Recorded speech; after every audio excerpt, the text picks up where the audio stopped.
Crónicas del Misterio.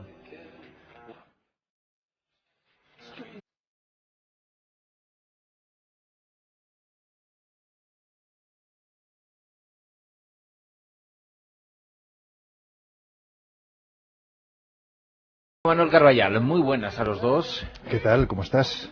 Yo, bien. Me alegro, hombre. No sé por qué está con un collar de ajos, Me gusta morder en el cuello de otros. Y veo que Silvia también trae la estaca, en fin. Bueno. Yo tengo aquí mi pack y además estoy ahora mismo hiplática viendo el vaso, ¿eso qué es? ¿Concentrado de sangre o qué es Sí, eso? pero de RH positivo, Vale. de buena cosecha. Bueno, pues hoy hablamos sobre vampiros. ¿Y quién no se acuerda de esta película? Entrevista a un vampiro. No te asustes. Soy de carne y hueso, pero no humano. Dejé de ser humano hace 200 años.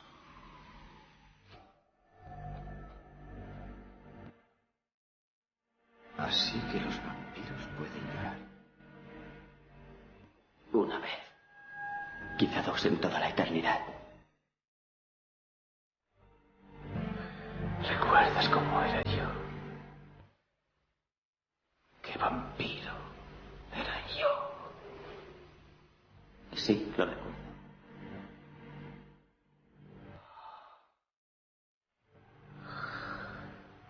Nadie podía rechazarme. Ni siquiera tú, Louis. Y nosotros no lo hacemos. No rechazamos a los vampiros. No, la verdad es que estaba al principio sorprendido cuando has Porque dicho... el mito, perdona Lorenzo, y a ti te encanta el mito, la leyenda, todo lo que tiene que ver con el origen del vampiro, del concepto, es una historia preciosa, ¿no?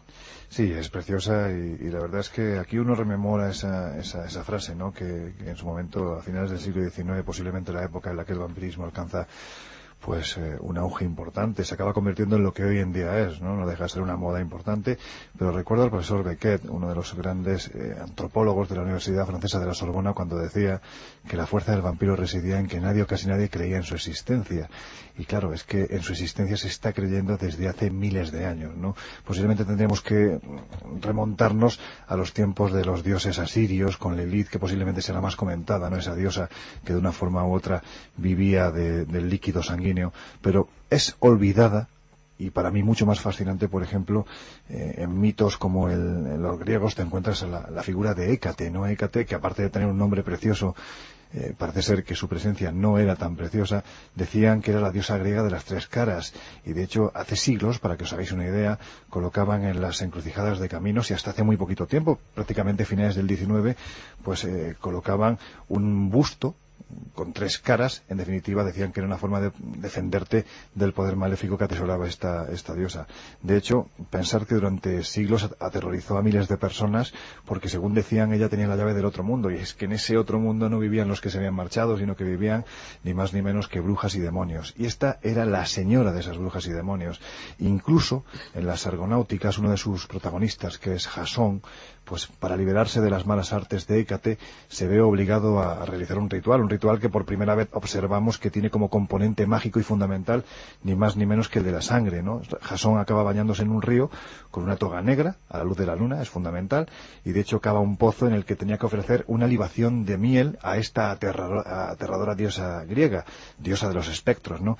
Y evidentemente tenía que estar mezclada con la sangre de una oveja degollada. Aquí de una forma u otra ya empezamos a ver que el mito del vampiro está muy asociado a la sangre, y especialmente a los dioses del mundo antiguo, que casi siempre, como ya hemos hablado, están pues muy mal encarados, ¿no? Y a la inmortalidad, que es uno de los objetivos que se atávicos del ser humano.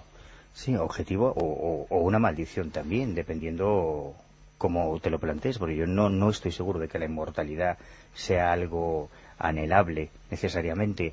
De todas formas, la imagen que tenemos cuando hablamos de vampiros aquí en Occidente, en el siglo XXI, ese vampiro guaperas, sí, el Celestad, interpretado por Tom Cruise y Brad Pitt y Antonio Banderas, claro, es un vampiro guapetón que mola, es un poco el fruto de esa evolución que llegó a su colofón con la saga Crepúsculo, que ha vuelto locas a las quinceañeras de medio mundo. Que poco tiene que ver con la realidad. Claro, que en realidad el mito del vampiro, del no muerto, es universal, está prácticamente en todas las culturas, desde China, Siria, Babilonia, Haití, el judaísmo, el cristianismo, el islam. En todos lados existen figuras relacionables con el vampiro y que no siempre son tan guapetones ni tan amables como en la entrevista con el vampiro. Pero claro, ahí está esa leyenda, ¿no? Ese culto a la sangre.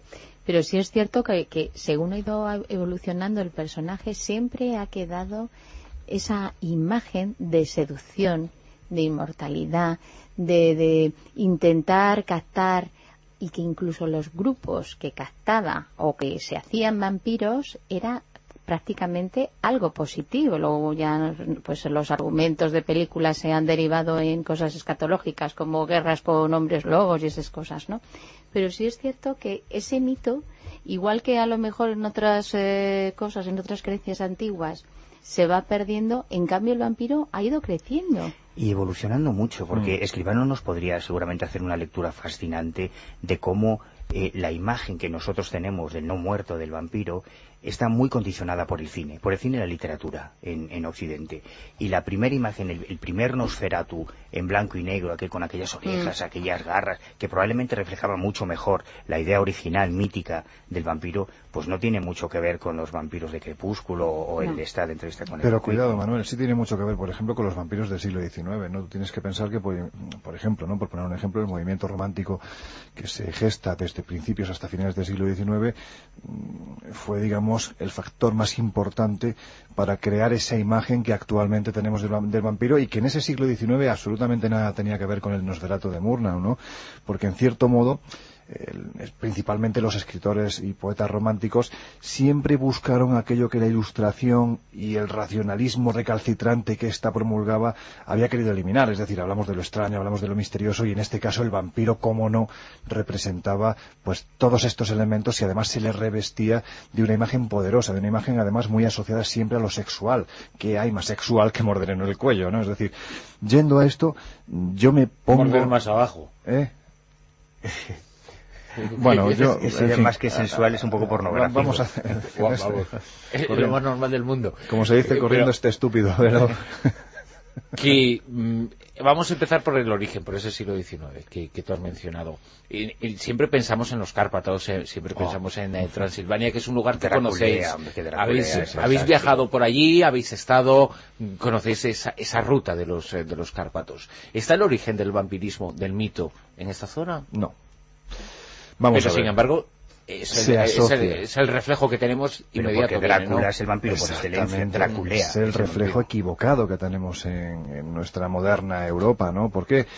Pues porque efectivamente, como dice Manuel, ¿no? Yo creo que no hay mayor referente, exponente del vampirismo moderno que ese Drácula de Bram Stoker, que por supuesto nada tenía que ver con el Drácula real, ¿no? El Drácula real era un nacionalista rumano que habitó en la zona de los Cárpatos, concretamente era un voivoda, un príncipe, que habitó en esa región de Valaquia, Bucovina y Transilvania, y además un hombre con bastante mala leche, ¿no? Contaban las crónicas que este hombre, por ejemplo, anécdotas, cuando quería acabar, por ejemplo, con la pobreza en su país, pues reunió en un momento determinado a todos los pobres, los metió en un salón, los invitó a comer, cerró las puertas y le pegó fuego. De esa forma acabó con la pobreza en su país. O, por ejemplo, en un momento determinado... No des ideas.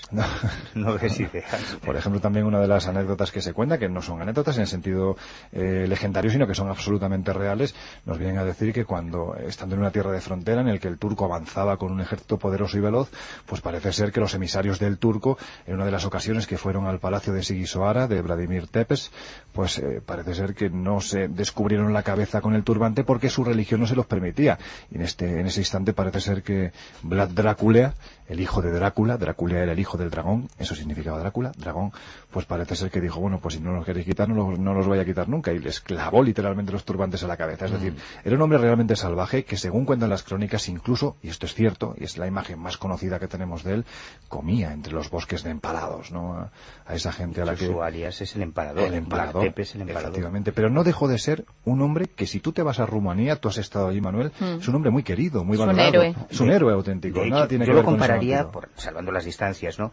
Pero Vlad Tepes, en la historia de Rumanía, además es el fundador de la ciudad de Bucarest, de la actual capital, fue el primero que estableció en Bucarest la capital de su imperio, Y es una especie de Cid campeador, digamos, Sí. ¿no? De héroe que expulsó a los turcos, y eso hizo que la fantástica novela de Stoker, que es una auténtica maravilla, literariamente es una obra de arte, que está inspirada, pues sí, un poco de alguna manera en Black Tepes, estuviese prohibida hasta la muerte de Ceausescu. Estaba prohibida porque, claro, ellos consideraban que era difamar la memoria de uno de los principales héroes nacionales, pero influyó muchísimo la novela de Stoker, y ese planteamiento romántico del personaje histórico de Black Tepes en toda la evolución del vampirismo. Es que yo creo que además se equivocó Stoker, a pesar de gestar esa maravillosa novela que yo me he leído muchas veces y más que me voy a leer. Pero yo creo que se equivocó de personaje, porque él seleccionó dos personajes históricos especialmente sangrientos. Y pensó, evidentemente, en un primer lugar, en Vladimir Tepes, el emperador, pero también pensó en Elizabeth Báthory, la condesa sangrienta, esta princesa húngara con más títulos que la reina de Inglaterra actual, que entonces era venerada, pues casi como si fuera una aparición mariana. Y esta mujer, a raíz de una serie de consejos que le dio, entre otros, su fiel seguidora Torco, una persona que trabajaba en el castillo, una especie de ama de llaves, podemos decir, una hechicera, según decían, pues esta mujer estaba obsesionada con perder su juventud, y esta mujer le dijo que mediante la magia se podía lograr. ¿Cómo se conseguía activar esa magia? Pues con la sangre de doncellas vírgenes, más de 650 doncellas que fueron sacrificadas como si fuera una auténtica lluvia de color rojo que caía sobre la cabeza de esta mujer, porque consideraba que de esa forma iba a perdurar su eterna juventud, ¿no? De hecho, no pudo ser condenada a muerte por los títulos que tenía, y fue emparedada en el castillo de Seille, donde aún dicen, todavía hoy se dice, que se oyen los lamentos de esta emparedada en el pueblo cercano de Kachvite, ¿no? Quizás hubiera sido más acertado basarse en esta princesa húngara. Lo que pasa es que entiendo que Bram Stoker, como buen irlandés del siglo XIX, era un poquitín misógino y pensó que, bueno, pues que mejor poner la figura. No, y sobre todo coger un héroe, porque en realidad ella, aunque era una noble, en el fondo, claro, lo que hacía era asesinar a las doncellas. Pero incluso es que hoy en día muchas personas que conocemos y que son famosas, para intentar tener esa juventud, mantener esa juventud, ¿qué se hace? Pues transfusiones de sangre, se renueva la sangre. O sea que todavía sigue esa obsesión. Hombre, lo que ocurre es que una cosa es una transfusión en un hospital, y otra, cómo la creencia, el mito del vampiro, se ha arraigado tanto en nuestra cultura, que dentro de la historia criminal tienes casos anecdóticos. Pues, por ejemplo, la novela de Stoker inspiró que en un cementerio de Londres, donde se suponía que había llegado el ataúd del conde Drácula desde los Cárpatos y demás, en los años 70 hubo una psicosis terrible. Una serie de cazavampiros David Farran y compañía, se dedicaban a ir exhumando los cadáveres de quienes consideraban que tenían indicios indicativos de ser un vampiro, y atravesando los cuerpos con una estaca de madera. O claro, tú imagínate que tienes un pariente enterrado en el cementerio de la Almudena, y de repente llega un pirao de estos y se dedica a sacar los cuerpos y decapitar el cadáver de tu abuela. Pues esto ocurrió. Y eso es hasta cierto punto anecdótico, porque hay cosas mucho más terribles. Sí, en el mundo de la criminología, pero también en el mundo un poco de personajes que no han llegado a sus límites, pero que o algunos famosos tú llegas a conocer, ¿no? Que el vampiro de Pontevedra, que buscaba, y hay gente que tenía la necesidad, y que sigue teniendo la necesidad de beber sangre. Hay casos muy curiosos. Eso es una enfermedad además tipificada, ¿no? En España no tenemos que irnos lejos, ¿eh? En España hay casos de vampirismo muy pintorescos, desde el túnel maldito, que es el ataúd maldito, que es una historia rocambolesca y fascinante, hasta tipos que... Yo recuerdo un caso en Pujol, en Valencia, de haber estado allí con la policía, porque andaban haciendo patrullas por el cementerio porque aparecía un tipo envuelto en una capa, desnudo, corriendo por entre los nichos. Nunca se le llegó a descubrir, pero sembró una psicosis terrible en todo el pueblo. Pero el de Pontevedra sí se localizó quién era, y era un personaje... Rafael, él prefería llamarse Vladimir Báthory, hacía una mezcla de los dos nombres, y él consideraba, y es muy curioso, tú que has estado en los Cárpatos y por ahí, la orografía es recuerda mucho a Galicia. Y ojo, y no solo he estado en los Cárpatos, he estado en tu coche con el señor vampiro, montados los tres. Sí, que casi se muere sin estaca ni nada. Exactamente, casi se muere viendo cómo conducía Manuel Carballal. Sí, es que teníamos prisa.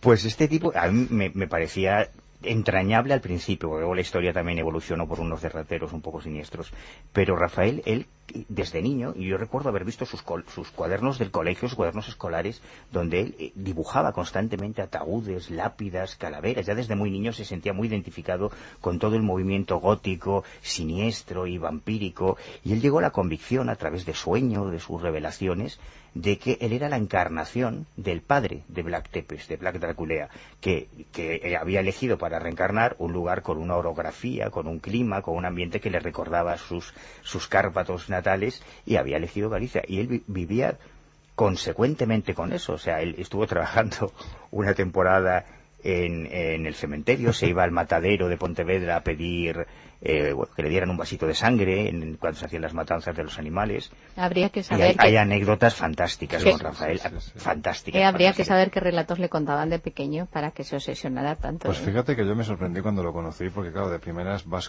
es cierto que vas con muchos prejuicios en la cabeza, ¿no?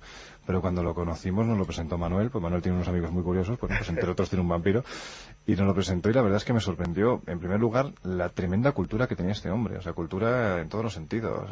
Era un amante de la literatura clásica, era un amante de la literatura gótica, le encantaba la música clásica, es decir, hablaba con mucho criterio. Ahora, eso sí, claro, veías la estética que él llevaba, y era la estética pues del vampiro Christopher Lee que estamos acostumbrados a ver en las películas de la Hammer, ¿no? Así, su capa, sus colgantes, el pelo además cortado en pico para que, bueno, pues pareciera más vampiro todavía. Era un hombre bastante peculiar, sí. Llegó a conocerlo, ¿sabes? A Christopher Lee. ¿Ah, sí? Sí, lo invitaron a un canal de televisión en Italia, y tuvo ahí un tete-a-tete con su ícono, ¿no? Y me decía que estaba fascinado, claro, de conocer al padre de todos los vampiros personalmente. Y médica y científicamente, ¿qué explicación tiene casos como el suyo y otros, aparte de tener un problema posiblemente de un problema psíquico, que no pasa nada, ¿no? Pero que está regulado, está estudiado, pero sin embargo sí se conoce el hecho de beber sangre responde a unas necesidades.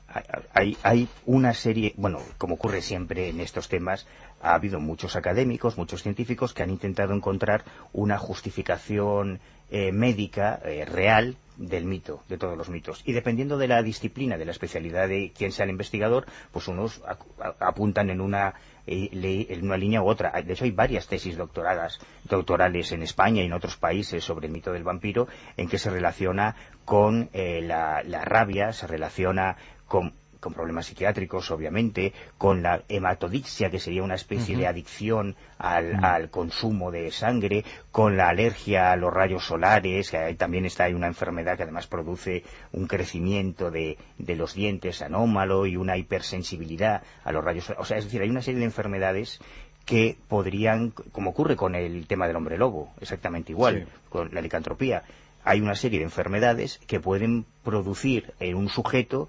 características similares a las del mito, pero yo creo que el mito es muy antiguo y mucho más complejo. No, desde luego, además, es que hay algo interesante, ¿no? Y es que nos quedamos con esa imagen del siglo XIX, literatura, en definitiva, pues literatura gótica fantástica, ¿no? Nos quedamos con esa imagen que surge de esa reunión que tienen entre otros Polidori, Shelley, en Villa Diodati, donde surgen grandes obras anteriores a Bram Stoker, es decir, anteriores, por ejemplo, como El vampiro de Polidori, ¿no? Que ya te van creando esa imagen de aristócrata que viene del este, un hombre muy bien vestido y que además incluso hasta te genera una seducción bastante potente, ¿no?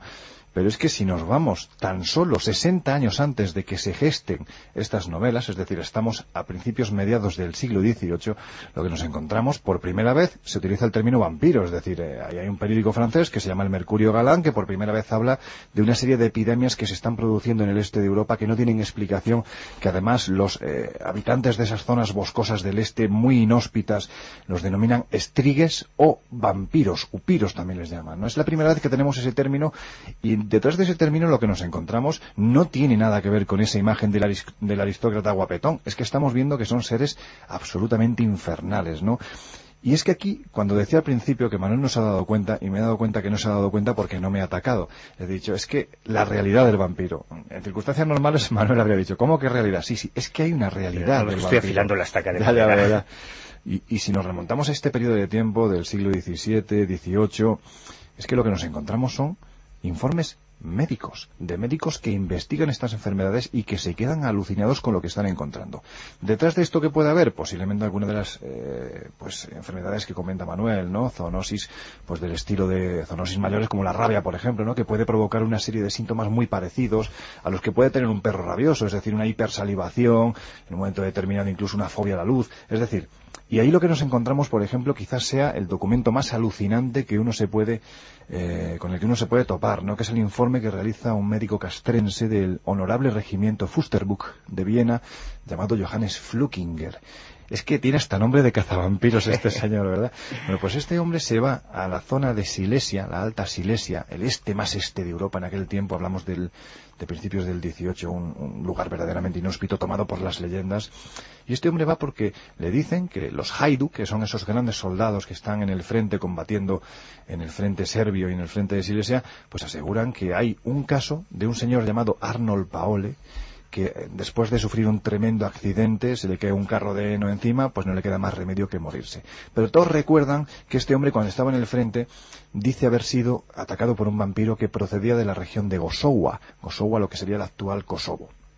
Y lo que comenta es que este hombre sigue el rito de aquel tiempo, es decir, tenía que perseguir al vampiro, tenía que cazarle, tenía que darle muerte, cortarle la cabeza, atravesar el corazón, mezclar su sangre con la tierra y después comérsela, porque era la única forma que tenía de librarse. Vaya cara que estás poniendo, ¿verdad? Silvia está poniendo cara de que le apetece cenar. Bueno, pues la cuestión es que eso tenía que consumirlo para acabar con la maldición. La cuestión es que cuando muere Arnold Paole empiezan a producirse una serie de epidemias muy extrañas en toda la región, que atribuyen a que no consiguió acabar con esa maldición, sino que después de muerto salió de su tumba y fue a hacer lo que en teoría hacía una criatura de la noche, en este caso un vampiro. Y para esto mandan a Johannes Flukinger. Bueno, pues si tú ves el informe que este señor redacta es alucinante, porque brevemente os voy a decir, decía textual, a los 20 o 30 días después de su muerte, algunos se quejaron de que el mencionado Arnold Paole les estaba atacando y que de hecho había matado ya a 4 personas. Para acabar con este mal, se procedió a desenterrar a Arnold Paole 40 días después de su muerte. Lo está escribiendo un médico, vuelvo a recalcar. Según lo que declaró un soldado que había estado presente en tales acontecimientos, lo encontraron completo e incorrupto, y la sangre fresca fluía de sus ojos, boca, nariz y oídos, así como que la camisa, la tapa y el ataúd estaban totalmente ensangrentados, que se habían caído las uñas de sus manos y pies junto con la piel, y que le habían crecido otras nuevas, y puesto que al ver esto se convencieron de que era un vampiro, pues eso, atravesaron su corazón con una estaca según su costumbre, sangrando copiosamente y pudiéndose oír claramente un gemido. Esto lo escribe un médico. Posteriormente se vuelven a profanar, a profanar, en definitiva es una profanación, una serie de tumbas, y se dan cuenta de que los que se atribuía como atacados por Arnold Paole se encontraban en las mismas circunstancias. Con lo cual, ¿qué fue lo que se hizo? Bueno, pues cogieron, les cortaron la cabeza y la arrojaron, según dice el informe, al río Morava. Y esto está ocurriendo en el siglo XVII, pero es que podríamos ir a crónicas como por ejemplo la del juez Carl Ferdinand de Schert, que también nos habla de lo mismo. Es decir, en el siglo XVIII está ocurriendo algo en el este de Europa, auténticas epidemias que no tienen explicación y que llevan a científicos de primer orden que no creen en vampiros, no creen en espíritus, no creen en lo que posteriormente va a ocurrir, o en ese tiempo ya Agustín Calmet, por ejemplo, es otro de los que difunde el mito del vampirismo en toda Europa, no creen en ello hasta que de repente se encuentran y se dan cuenta de que ahí está pasando algo extraño.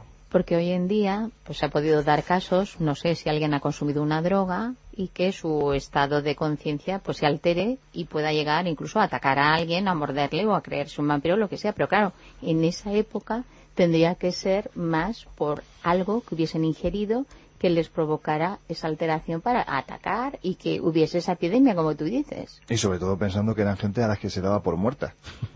Es que no se puede, que sepamos, no se puede volver del más allá en el cuerpo físico y atacar especialmente de noche, y atacar, en fin, las características de un vampiro. Y en este caso sucedía, se producía. Porque si estás en una cripta todavía, pero si te tienes que desenterrar y todo pues eso, imagínate. Fíjate el lío. No, es un buen matiz además.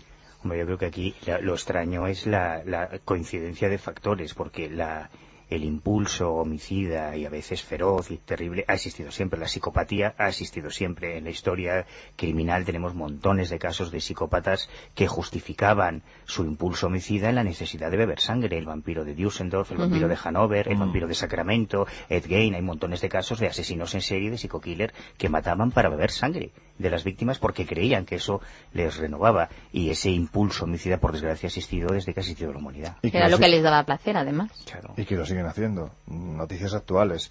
Septiembre del año pasado, 2011, una mujer de Florida que decía ser una vampiresa ha sido acusada de agresión después de morder violentamente a un hombre postrado en una silla de ruedas. Pero ojo, es que 2 semanas después, también en Florida, los medios nos sorprendían con otra noticia parecida, y es que una adolescente acusada de matar a golpes a un niño de 16 años junto a otras 4 personas declaró que es una mujer vampiro. Y la verdad es que eso es lo que había que ver en la cara para darse cuenta de que o era mujer vampiro o, como decía posteriormente, cambió de registro, decía que era mujer loba. O sea que estas cosas siguen pasando. Sigue pasando, y seguramente lo que hacen es contribuir a que el mito siga creciendo. Que por un lado tiene esa parte que nos remite al pasado, por otro lado tiene esa vertiente psiquiátrica, por otro tiene esa vertiente cinematográfica, lúdica, literaria, y todos esos factores influyen en que el mito continúe, prosiga, se vaya adaptando y surjan cosas como Crepúsculo, que es muy criticado por los especialistas en el mundo de la vampirología, no creen que no sigue ninguna de las pautas, pero seguramente con el paso del tiempo y con el paso de los años, las décadas o los siglos, ese fenómeno se verá como un elemento más para ir modificando el mito del Eso no vampiro. te lo crees ni tú. Ya te digo, No sé, digo yo, que la imagen del vampiro seguirá siendo la imagen del siglo XIX, por lo menos para mí. Y aquí cualquier opinión es perfectamente válida, pero yo me entiendo que fenómenos como Crepúsculo, dentro de 10 años nadie se acordará de ello, y sí nos seguiremos acordando de los textos de Sheridan Le Fanu, nos seguiremos acordando de Polidori, nos acordaremos de Bram Stoker, de todos los grandes literatos que contribuyeron a que tengamos una imagen del vampirismo y a que el vampirismo no haya muerto. También películas como, por ejemplo, Jóvenes Ocultos, porque precisamente la música de Crónicas del Misterio pertenece a la banda sonora de esa película. Fíjate lo que son las cosas. Bueno, pues hablando de acostarnos, Lorenzo, que lo hacemos, pero un ataúd como buen vampiro, ¿no? Sí, yo me he traído el agua bendita, por si acaso. Es que se ha quedado pendiente la simbología, eso habrá que tratarlo en otro momento. Sí, es un tema. Podemos estar hablando de vampiros durante horas y horas. Bueno, pues hasta aquí lo hemos hecho de momento, hemos dado estas pequeñas pautas. Manuel Carvallal, muchas gracias, y Lorenzo Fernández. Descansa en paz. Venga, al ataúd los dos, ¡hala! A mi sitio.